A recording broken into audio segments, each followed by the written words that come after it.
The Adventures of Tom Sawyer. Chapter 1. Tom. No answer. Tom. No answer.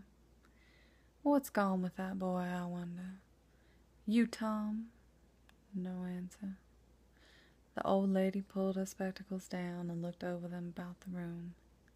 She put them up and looked out under them. She seldom or never looked through them for so small a thing as a boy. They were her state pair, the pride of her heart, and were built for style, not service. She could have just as easily seen through a pair of stove lids. She looked perplexed for a moment, and then said, not fiercely, but still loud enough for the furniture to hear, "Well, I lay if I get hold of you, I'll—" She did not finish, for by this time she was bending down and punching under the bed with the broom, and so she needed breath to punctuate the punches with. She resurrected nothing but the cat.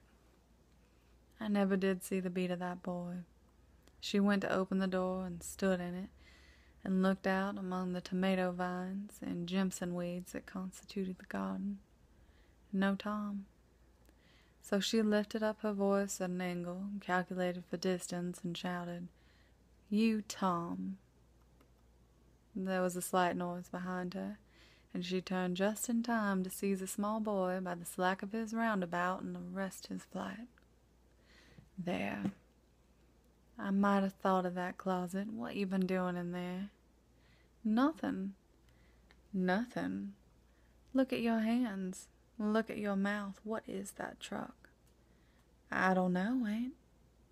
"Well, I know. It's jam.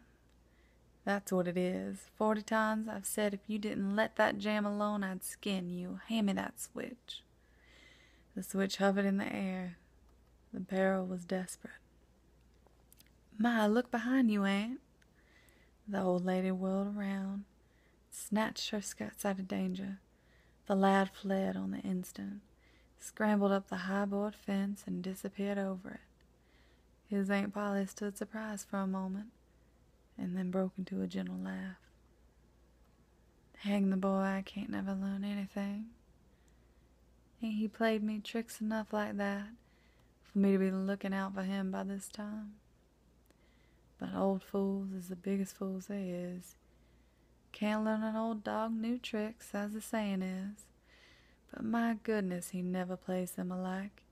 2 days, and how is a body to know what's coming? He 'pears to know just how long he can torment me before I get my dander up.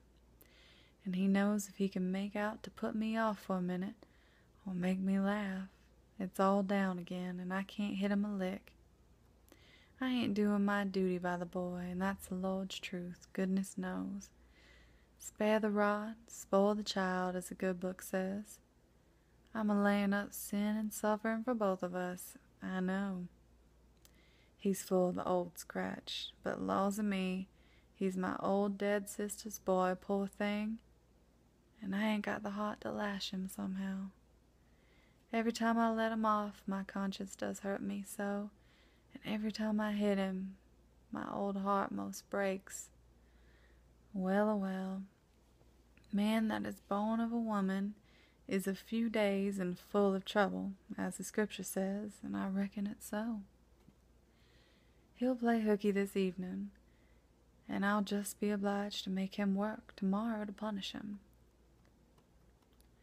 It's mighty hard to make him work Saturdays, when all the boys is having holiday, but he hates work more than he hates anything else, and I've got to do something of my duty by him, or I'll be the ruination of the child." Tom did play hooky, and he was very good at it.